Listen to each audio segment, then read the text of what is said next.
Hey folks, it's Marvin Cash, the host of The Articulate Fly, and I'm happy to bring you part one of our conversation with Blane Chocklett. Blane and I recently sat down at Ballast Point Brewing Company in Daleville, Virginia, and had a great conversation. So great, in fact, we talked for almost 2 hours, so we've broken the interview into 2 parts so that you guys don't miss anything. Before we move on to the interview, just want to give a shout out to this episode's sponsor, the 20th Virginia Fly Fishing and Wine Festival. The event will be held January 11th and 12th in Doswell, Virginia, and if you visit www.vaflyfishingfestival.org or our events page, you can get all the latest information on speakers, vendors, and classes. Now on to our interview. Hey folks, it's Marvin Cash, the host of The Articulate Fly, and we're lucky to be joined with Blane Chocklett today. How's it going, Blane? I'm good, man. How you doing? I'm just trying to stay out of trouble. I really appreciate you taking the time to join me here at Ballast Point Brewing Company in Daleville, Virginia. Absolutely. Looking forward to it. It's been a while. Been trying to get this done for a minute. It's all good. You've been super busy. Well, I ask all of my guests to share their earliest fishing memory. Well, I have a couple, actually. You know, my grandfather revolves around both of those. You know, my brother and I were lucky to grow up, you know, within 3 or 4 miles of my grandfather, and he would always kind of take us under his wing and hang out with us when we were little and make sure we stayed out of trouble. But he had a big chunk of land in Botetourt County where I live now, and you know, he had a pond. He had 2 ponds, actually, both full of brim and largemouth bass he would take us to, and one of the ponds had a lot of frogs in it, so you know, he'd kind of show us how to catch frogs. And you know, of course, being a kid, you're always that was your main focus at that point, trying to catch them, you know. And he'd always tell me, because he had a lot of rabbits, because it was a big fields he had, and he always say, man, if you can, we always wanted to catch the rabbits. He goes, well, the best way to catch a rabbit is to put salt on its tail. So he would sit up there hanging out, watching us in his hammock, trying to catch rabbits, and I'd get close, and he'd always give us the salt, and we're running around trying to figure this whole thing out, and you know, never did get that rabbit. But he would always walk us down to those ponds, and they were really clear because they were spring fed, and you were able to see giant largemouth in them that wouldn't eat anything, you know, unless you had live bait. But you know, the first fish I ever caught was a bluegill, and you know, I remember it quite well. I mean, it was really cool. I mean, I fell in love with it immediately. I mean, he kept us outside all the time, and you know, my dad was a big part of that as well. I mean, he had to work, obviously, and my grandfather was on the retired side of everything when he was still living, and he would always spend as much time with us as possible, you know, taking us to ball games and different things like that. You know, the other big, I guess the biggest part and biggest memory of fishing in my life is my grandfather and my dad taking me trout fishing for the first time. I mean, that's probably the thing that's gotten me where I am now, and those are the fondest memories that I have with my dad and grandfather. And you know, there's a lot of stories involved with that you know, mean a lot to me and my dad. We were talking about that the other day. Yeah, I mean, that's how I started. I mean, I started fishing, you know, around Amherst County with my grandfather when I was a kid too, and that's kind of how I'm still in the game today.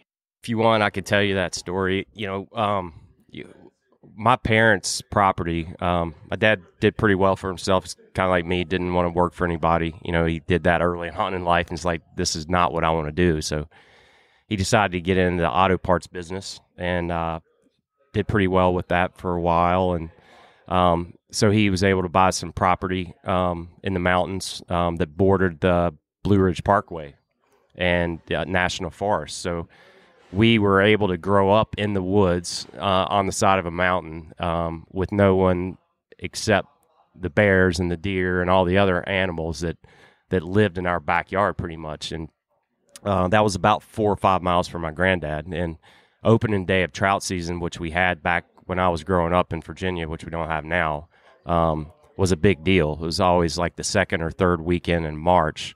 And I remember getting up early, you know, probably 4 or 5 o'clock in the morning, my mom cooking breakfast for us. And, you know, my mom would cook breakfast. She'd also have the lunch stuff going. and Dad and I would pack the car up and all. I was 8 or 9 years old at the time, and we'd get going, still dark, go pick up my granddad, show up at his place, and my grandmother would be cooking breakfast for everybody too, and her side of the lunch. So we were definitely set on the food and all that. So we'd all pile in the car with all the gear, and the parkway was only about a mile, not even a mile, about a half a mile from my granddad. So we'd actually head back towards my house to get on the parkway. And once we get on the parkway, my granddad would always be talking about my dad and him growing up, and all their adventures and hunting and fishing and stuff like that. And it was just amazing how some of the things that really stick with you is, as we get to the top of the peaks, about a halfway to our fishing destination, the sun would start coming up over the mountains, and you see that stuff, and you remember the stories that your grandfather's telling you about, adventures that were getting ready to happen. And I'd never done any trout fishing before, so all that stuff stuck with me. And you start seeing that, you have that light starting to come up and all that, and it stuck with me. And then obviously you get to the water, and back then too, you have pretty much a shotgun start. I think, I don't remember what time it was, maybe 10 or 11 o'clock, and we got there just to get our spot, because people would stand in line. It's just kind of like they have in Pulaski, New York, where it's just elbow to elbow. So we kind of get there super early before anybody else, right, maybe an hour before, right after the sun came up, and a few people were kind of camping out and all that kind of stuff along the banks. And this happened to be North Creek and Jennings Creek, which is where I first started fly fishing too, which was the next year. But we got to the water, we'd kind of hang out, we'd get our spots and just kind of wait. And I remember the anticipation was unbelievable. It's just like Christmas. It's like, can I fish yet? Can I fish yet? Can I fish yet? And you could see the fish.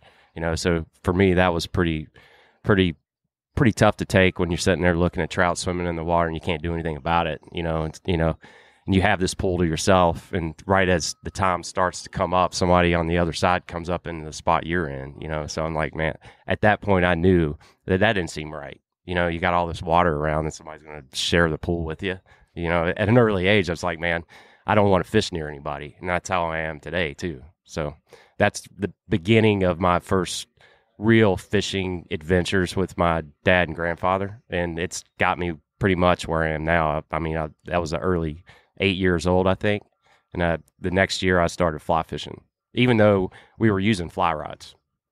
Yeah, no, I can remember when I was a kid and started out, we were fishing with cane poles, right, and fishing for bait for trout, right? That was opening day for me in Lake Nelson and Amherst County. So how did you get into really get into fly fishing, right? I understand you were using it as a tool, but when did you really get that bug? Yeah, so my dad and grandfather both used fly rods and fly reels, but they were using monofilament on the fly reels, and just kind of using the long length of the fly rods to be able to dap the water to get those drag free drifts, and that taught me a lot before I even knew what fly fishing was about that first year. How being able to take, whether it be power bait or corn or a worm or dead minnows and stuff like that, how fish would react adversely or positive to the way the fly, or not the fly, but the lure or bait was presented to them. So I didn't know what was going on at that time, but I did figure out if I did this a certain way that I caught more fish.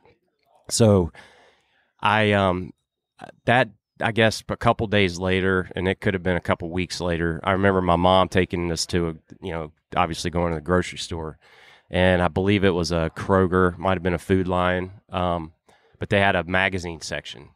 And I remember walking by the magazine section and seeing this guy holding a big trout with a fly rod and this bright line.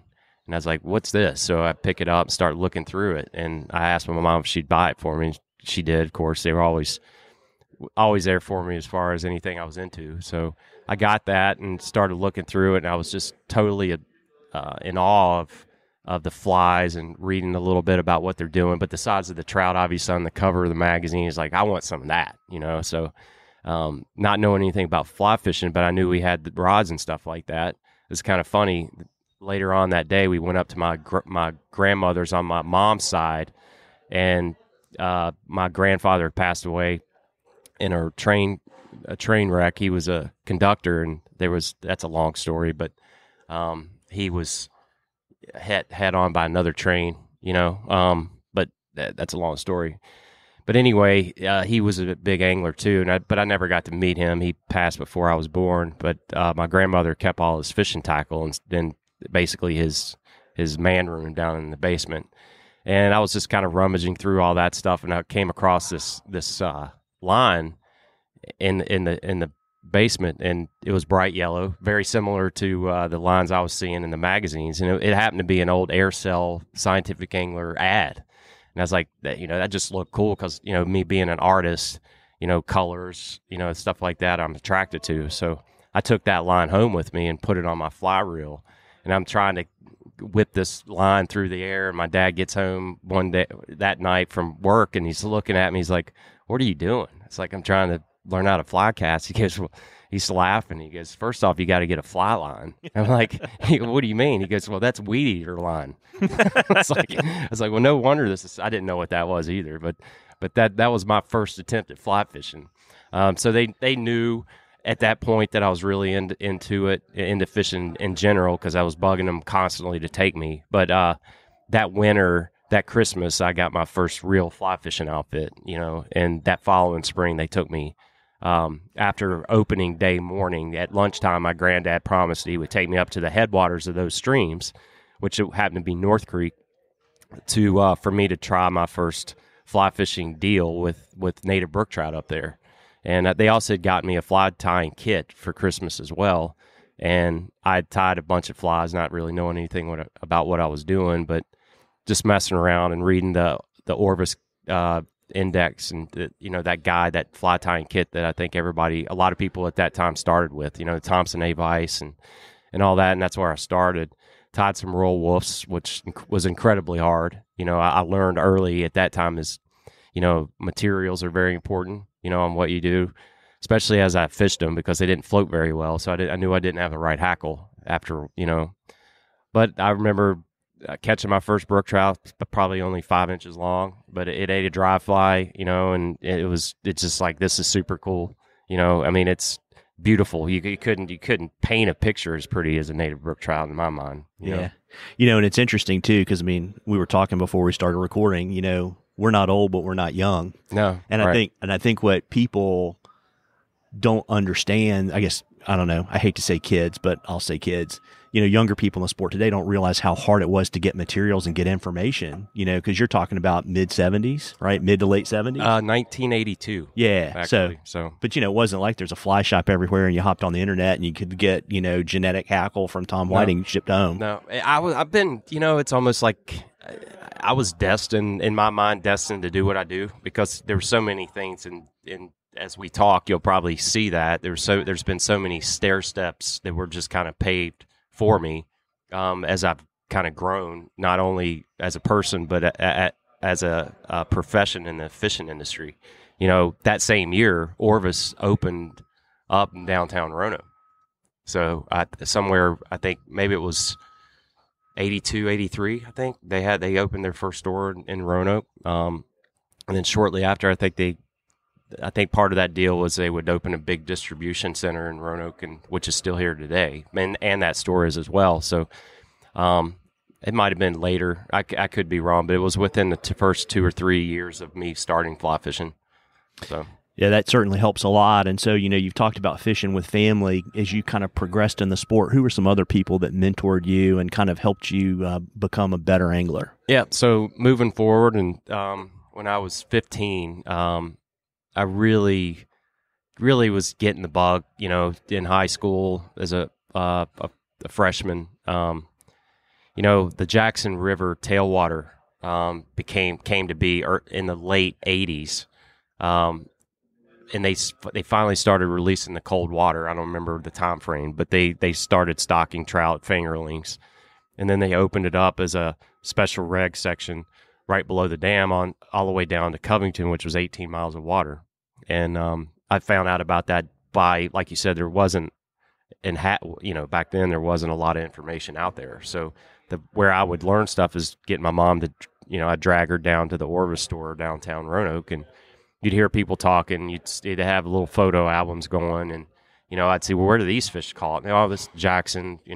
I'm like, well, where's that? And finally, I taught my mom into driving me up there because my dad, working all the time, wasn't able to do it as much as I'd like. But not saying he wasn't there for me, because he coached pretty much every sport I played, which was all of them.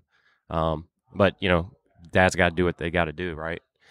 But mom was there for me, and she drove me up to the Jackson River one Saturday in the winter. Happened to be in the winter, and I was not knowing anything other than native brook trout. That was the biggest body of water I'd ever fly fished at the time, and I was kind of lost, and I remember fishing for a little bit. I think I'd caught one or two fish, nothing probably over 12 inches, and there was two guys there, and they were just catching fish after fish after fish. I mean, I guarantee they caught 100 fish that day, no doubt about it. And I finally walked up to him, being 15. It's like, first guy was a younger one of the two. I was like, what are you using, if you don't mind me asking? And he goes, well, I'll do something better for you. I'm not going to tell you what I'm using, but I'm going to give you some vials, and I'm going to give you some alcohol, and I'm going to let you borrow this book. He goes, I see your mom's here, and that's pretty cool, and I love the fact that you're really into it. And his name happened to be Steve Heiner.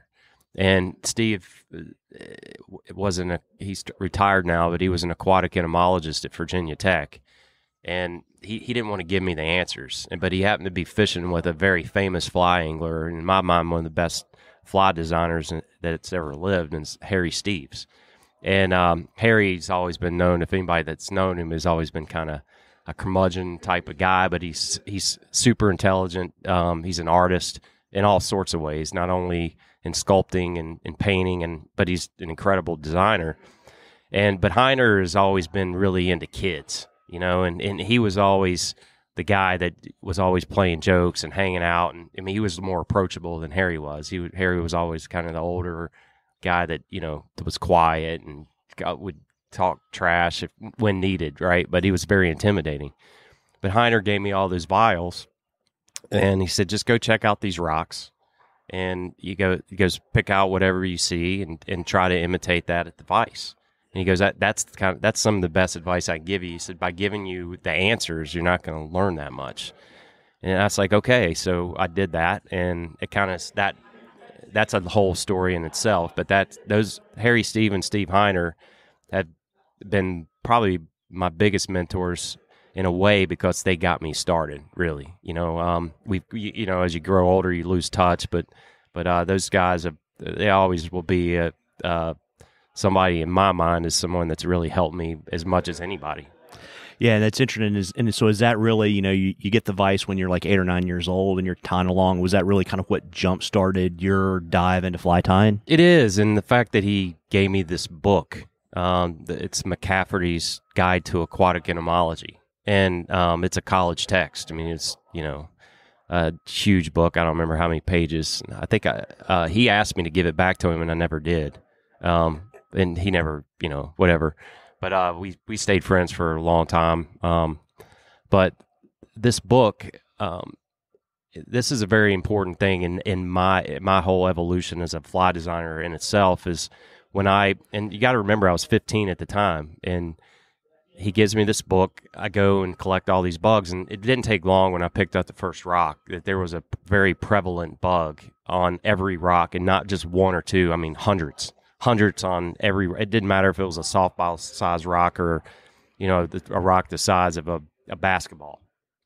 There were thousands of these bugs on this rock right below the dam, and it happened to end up being a black fly larva. And so I obviously collecting these bugs and taking them home and starting to read about them, looking at it, not knowing what it was, looking at it in the book. I tried to match what I saw in the book and finally realized that this was what it was.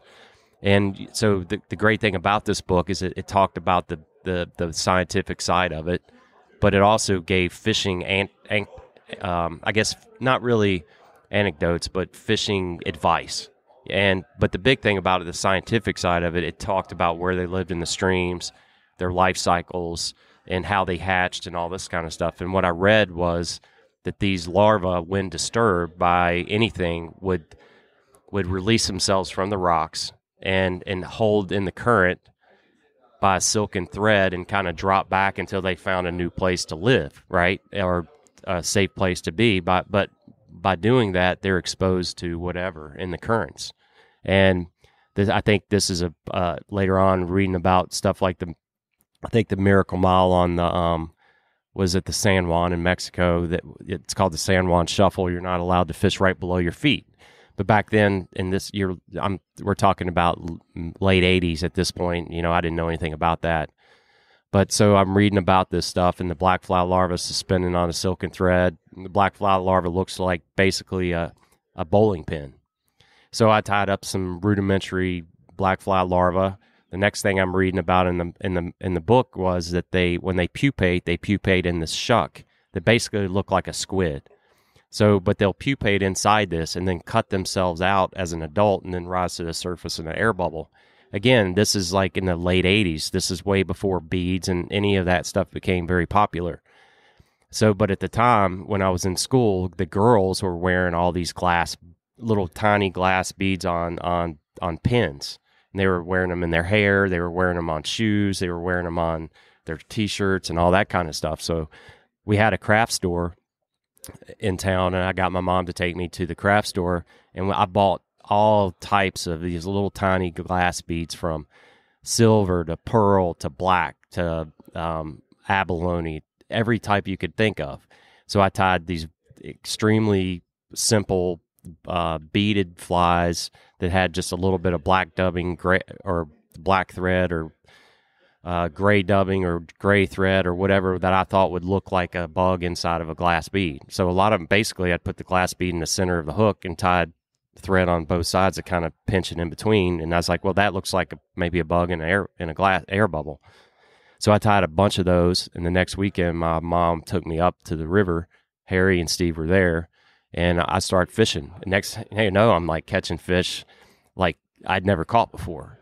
And I was like, wow, this stuff works. And what I was doing is I was taking that larva and then dropping about 2 feet behind the larva, dropping that emerger, and I would fish it upstream on a basically, I think back then it was those pinch-on foam indicators, a couple feet, 4 or 5 feet above the lead fly, putting the right shot on there and just letting it dead drift. And if I didn't get a fish then, I was letting it swing behind me, because in my mind, the thing's hanging and then it's emerging, right? And, it was just remarkable how the fish reacted. And the week before, you got to remember, I maybe caught 3 or 4 fish all day long. And here, in the first hour, I probably caught a dozen, at least, maybe more. And Hunter saw this, and he comes up to me with Harry, and they're like, it looks like you figured something out. Let's see what you got going on. And so I opened up my box, and both of them started laughing immediately. I'm like, what are you laughing at? It's like, I just started tying. I'm not that good. I mean, I've been tying since I was 9, but I'm 15 at the time. It's like, so they opened up their box, and it's pretty much the same stuff they were using. And they were like, thumbs up, you're into it. And we've been friends ever since, and Harry Steves and I later on became business partners and friends for a very long time. And, those guys really started, not only helped my passion grow, but they taught me an early lesson that flies matter big time. Yeah. And that's been my goal, because I'm always looking for that next thing that's going to make not only my fishing better, but people that I know or people that I don't know better. Yeah, that's awesome. And so you're 15, and so who are some other people along the journey that have influenced your tying? Oh, shoot, man. Again, Harry being a big mentor of mine and a friend at an early age, got me to go to some fly fishing shows when I was, out of school and just starting a fly shop.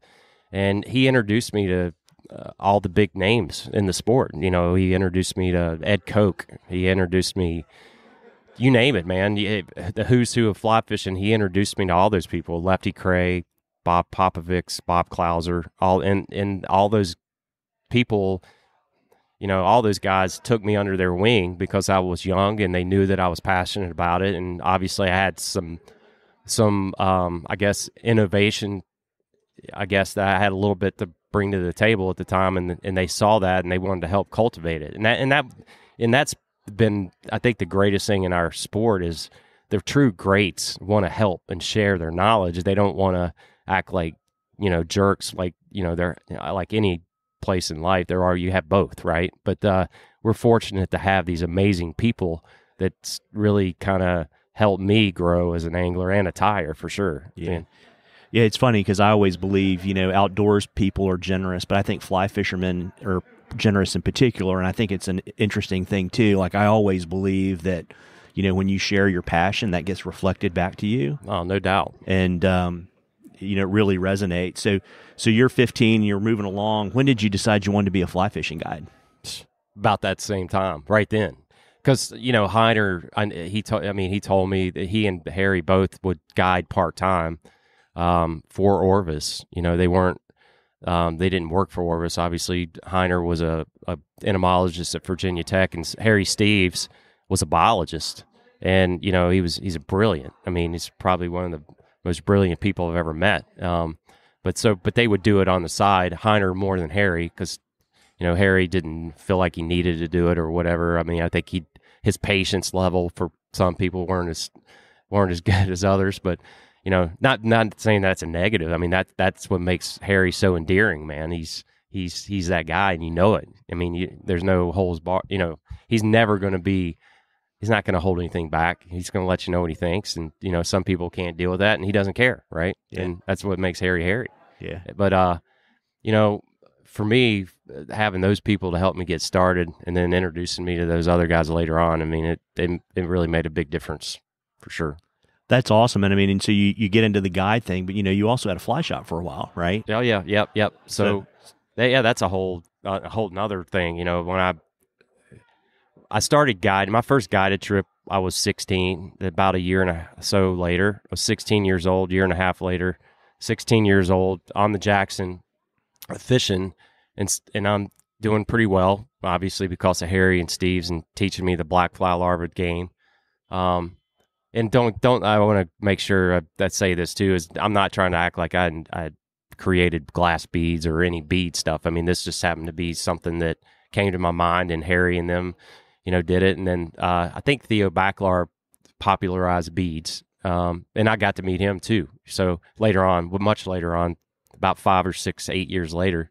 But the whole guide thing for me, I was fishing that day on the Jackson. It happened to be a spring day, and I was catching fish pretty readily, and just taking a break. And a gentleman came up to me and said, "Man," he goes, "I noticed that you're doing pretty well." And he goes, "I've been struggling here." He goes, "Do you guide?" And I'm like, "I don't guide, but I really would like to do that." And he goes, "How about if I become your first client?" I'm like, "Absolutely." So he said, he goes, "Well, how about we meet up next weekend and you take me out?" I'm like, "Okay, we'll do it." So that was my first trip.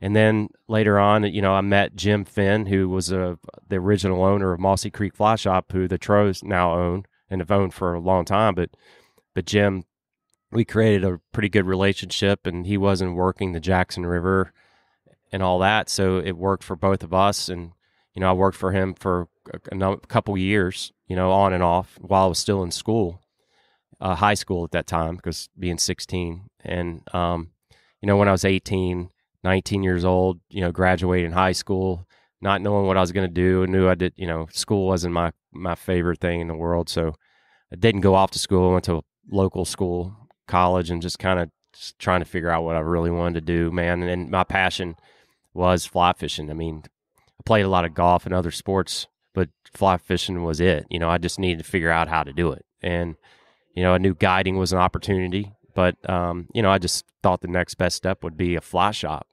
And at that point, working with Jim, I wanted to make sure he understood that I wasn't going to, go behind his back and do this. So I let him know up front that I was planning on opening up a shop in Roanoke. And at this point, I think I was 22. And, not knowing anything about business, just having a passion for the sport. I was terrible business person. Still am today. Horrible. But I started my fly shop at age 23. It took 6-8 months to get it going. And, I never looked back from there. But, 22, 23 years old when I really got into the business full time. Yeah. And how long did you have the shop? 15, 16 years. Wow. Yeah. So 2008 or 2009 is when I closed. Yeah, when a lot of stuff closed. Yeah, let's say, like I said, man, there's a lot of things. If you look back in my life, how things are kind of paved. I mean, like I said, guiding is always, and being on the water was my passion. And talking fishing with people that would come into the store, the behind the scenes part I hated. The taxes and all that kind of stuff, and making sure you're doing all these things, and that's not me. I got to get out of this, and I decided just to close it. But when you do that, not having a storefront, it becomes harder to get clientele, right? But at the same time, the internet became more popular, and that helped out a lot. But I was still, more of an angler. I had, computers to me were foreign even then. Still are in a way, right? I can get by. That's about it. But I had friends that said, well, if you do this and do that, we can help you get clientele.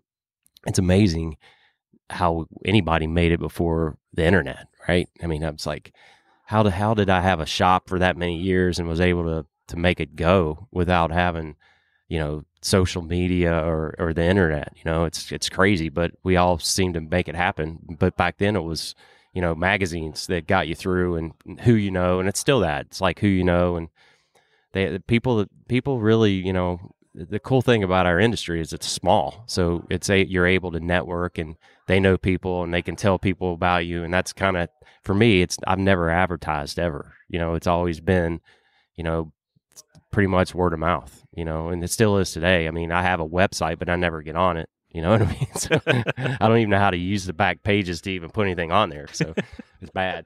There you go. So it was really, you were kind of chomping at the bit to get back on the water full time, as opposed to, you were kind of, you had a passion, but the shop wasn't really working for you. So it was really made it easier for you in the downturn to basically say, I want to go back to the water all the time. Oh yeah, no doubt. I had a life event with a divorce too that really made it easier. But for me, guiding is where I was most comfortable and enjoyed, because not only being on the water every day, who doesn't want to be fishing every day, right? But I just didn't have the business sense either. I mean, we made it, but I could have been so much more successful if I had a business mind. And it just didn't make sense to keep trying to because when I wasn't there, I mean, you build relationships with people, and people know that you know what you're talking about, and they want to buy from you. Yep. So you create these relationships, but if I'm not there, people didn't buy. So I'd be guiding 4 or 5 days a week, and people would wait until I was back in the shop to buy the big rod or reel outfit that they wanted to get. And I was like, well, this is not making any sense. You know what I mean? It's like, how could you, I'd have people and train them, and but people didn't want to buy from them. They wanted to make sure I knew that they were buying it from me, or they wanted to talk to me face to face before they made that big of a purchase. And it's like, I get it, but it's like, it's not working, so made it easy. We had the crash in 2008 too. It was like, this might be a good way to get out, so that's what I did, Well, that's awesome. And, and I've fished with you, and I'm not just saying this because I'm interviewing you, but you have a very unique approach to guiding and fishing. And I don't think I've ever fished with anybody. And when I say that, because I'm going to ask you a question about like how you develop the approach, but I want to when I say that, what I mean is you are probably the most dialed in person on fish behavior in terms of where they are at a particular time and what they're eating of anybody that I've ever fished with or been around with on the water. And I'm really curious about how you develop that approach. Yeah, well, I would first say there's a lot of things I'm not good at, but God, I guess I've got this thing with being able to understand. I think part of this has that artistic side of my brain, like where I'm able to visually see things, whether I'm seeing it with my eyes or through my mind. And I just have this ability to be able to see, one, being on the water and watching how fish react adversely or positively to lures or flies, and being on the water a lot also through the seasons, and being in Virginia where we have a variety of different species of fish to target, whether it be super cold water trout or striped bass in landlocked or the coast, having native brook trout up in the mountains and the plunge pools and seeing how they react to different things and all the different seasons. We have 4 seasons here, and fish change their behaviors through the seasons, and be able to visually see that. But a big prominent part of my business now is smallmouth bass and obviously muskie.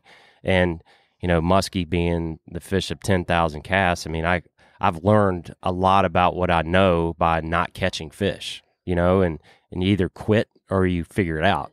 And I'm obviously being, I guess, known as a muskie guide, which I don't necessarily like that title at all. I mean, not that I don't love muskies, I just don't feel like that I'm a one-horse pony. I like to think of myself as being diverse angler, and that's what I want to be, because I feel like if you don't know a lot about everything, that you're not that good. And that's my goal, is to get better every time I'm on the water. And I don't care if I'm fishing for bluegill or if I'm fishing for tarpon. I want to learn about that fish. And I usually take a scientific approach about it. Is I'll first look at that biologic makeup of that fish, how they grow up, where they're born, and that whole journey through their life cycle. And Larry Dahlberg, he has a great quote on how fish react to certain things it's like a perfect example is several years ago, we had on Smith Mountain Lake, we had a periodic cicada hatch, and we had giant striped bass cruising the shoreline, sipping cicadas like a trout. And it's like, why would they take the time to eat a bug like that? That's a 20-plus pound fish. And at the time, I'd never even heard of anybody catching striped bass on bugs. And I was talking to Larry about that, and he goes, "It's mother's milk." All fish start off eating microorganisms, and then moving on to bugs, and then moving on to fish species or crustaceans or whatever it may be. So it's like us. We never forget things that we grew up on, right? So that stuck with me. But I mean, and I knew that without knowing it, right? Larry has a way of explaining things, because he thinks, I guess, I'm not saying I'm Larry, but we have a kinship, and we kind of think the way, I guess, we're kind of geeked out on what we do.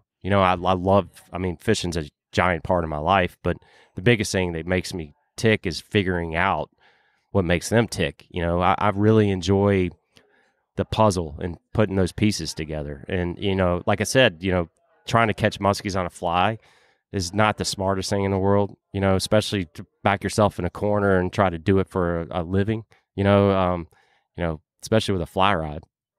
But, and when I started doing that, there was not a whole lot there. I'm not going to say I was the first person to catch muskies on a fly. I mean, Larry was doing it when he was 9, and I think Larry's like 68, right? So he would be the one, I would say, that really kind of pioneered muskie on fly for sure. But it's just learning how the fish react, and like I said, what gets me more than the successful days are the days that we don't do well and not understanding why, and that drives me crazy, because you could feel like you know what you're doing, 6 out of the 7 days of the week, and you get that one day, is like, why are they not eating today? Or what are they doing that I know they're here? But why are they not eating what we're throwing? They were eating that yesterday and the days before that, right? So those are the days that make me want to figure it out. And all that goes back to Harry Steves and Steve Heiner when I was 15 years old, seeing how the fish reacted to the bugs that they were using, or what I tied after he pretty much told me what I needed to learn, right? So I do know that fish, they do not feed all the time, but they have to eat, right? So what is it that's causing them not to eat that day? That's what drives me. That's very cool. And I mean, growing up in Virginia, I understand, fishing for trout, targeting smallmouth, and the availability of muskie, but you've branched out. I mean, there are tons of pictures of you on Instagram with all kinds of stuff, and people call you to figure out how to catch fish in exotic locations. Where did that desire to catch everything that basically swims come from? I think growing up here, having all this diverse water, and all the different species, I love trout and I always will. I mean, that was my first real fly fishing experience. And every year I always like to go up and fish at least one day on a native brook trout stream, just to know that they're still there, right? But, most of the flies I'm tying these days are bigger than the fish that we're catching in the mountains. And, like I said, we're talking earlier about mentors, and I've been super fortunate to meet people like Lefty and become friends with them, and Flip Pallett and Larry Dahlberg, and those two guys in particular. When I was in my late teens, early 20s, had those amazing shows that they had, the Hunt for Big Fish, and Flip's show, which is probably one of the best shows that's ever been on TV. Period. Walker's Cay Chronicle. I mean, that showed me early on that there's so many different species of fish out there to catch, man. And they're all cool in their own way, even if they're not popular by the average person. To me, I thought it's like, I want to catch everything, and there's a lot of people that I'm friends with in the industry that are into that. I mean, the one thing that I didn't love about trout fishing it's how people would get snobby about it. You know what I mean? And not saying that's a bad thing, but people would say, well, I'm not even going to fish a nymph because it's just dry fly only. I'm like, dude, why? I mean, I get it. That's your thing. But, I mean, I want to catch them. You know what I mean? So whatever it takes. And, to have that kind of turned me off. So I just want to catch fish. I want to catch the biggest fish a lot of times. And there's always a progression in fishing in general. When people start, they want to catch a fish. And then they want to catch a lot of fish. And then they want to catch a big fish. And then they want to catch a lot of big fish. And then this is something that Larry taught me too. Then they want to catch fish the way they want to catch them. You know what I mean? And I get that. But I mean, I'm kind of in all those all the time, right? But, I guess figuring out early on that there's all these different fish out there, and I want to learn how they tick, and I want to know what they eat, right? By learning their biologic makeup, learning what types of forage that they feed on in their different life cycles as they get bigger. I talk about this in my talks that I give across the country is, a brown trout, when it reaches 20 plus inches, it becomes a muskie. That's why they become harder to catch, because they don't have to eat all the time, because they become that predator that they can eat when they want, not because they have to. So, and there's all these different things that you learn. And if you think about it, we're all creatures of habit. It's a matter of figuring that out. And when I was guiding all the time, and you would see these big fish, I don't care what it was, stripers, smallmouth, muskies, they're going to be in those spots all the time. And I could leave the area for 50 years and come back, and there's going to be big fish in those spots. It's amazing. And no matter where I go in the world, it's the same deal, That's awesome. And we talked about this a little bit earlier, but the fly is a really big part of kind of your fishing system and approach. And you talked a little bit about, being over on the Jackson, but how did that really get ingrained in the way you approach tackling fishing problems?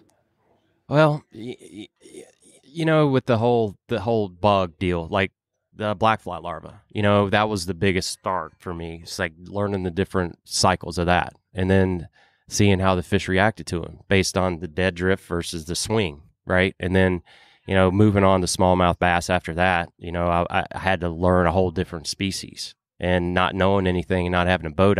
My first memories of doing that is when I got my driver's license. I would drive up to the James River in the summers, and I would wade fish. I didn't know anything about bass on a fly at that point. I mean, Harry Murray up the road had his books out and stuff like that, so I read a little bit about it. But I mean, a lot of that was trout tactics for bass, and so I used a lot of that. And then, I started kind of taking some of that, and then seeing how fish reacted to different things, and knowing, I started reading as much as I could about smallmouth and bass in particular, and I noticed that smallmouth especially acted a lot like trout in the way they live, but as they got bigger, their habits changed, and instead of finding a lot of fish in riffles, these bigger fish are lazy, and they'd move into these deeper pools, especially in the summer months. And, I had to learn that, and that was an interesting thing in itself is, a lot of people for smallmouth especially, so summertime in Virginia is a time for the fly angler to catch some of their biggest smallmouth, and it's always on top generally. And these fish will selectively eat annual cicadas. And forever, I was always wondering why these big bass we were catching on the tree lines, especially on bright days, where you just plop a bug down and let it drift for a long time, or not move it at all, and you could take your eyes off the bug and it'd be gone by just a little sip, and it'd be the biggest bass you've ever caught in your life. So I was like trying to figure that whole thing out, and then realizing that they're taking these as an insect, not as a minnow, which a lot of people would take a popper and pop it in the water. And our success was not that great by moving it, so there's a lot of these like puzzles and piecing things together and figuring things like that, but it's all about fish behavior and learning what they do in different times of the year. It's like pre-spawn bass and figuring out where these big giant pre-spawn bass go in the spring before they get on their beds and before they even think about that.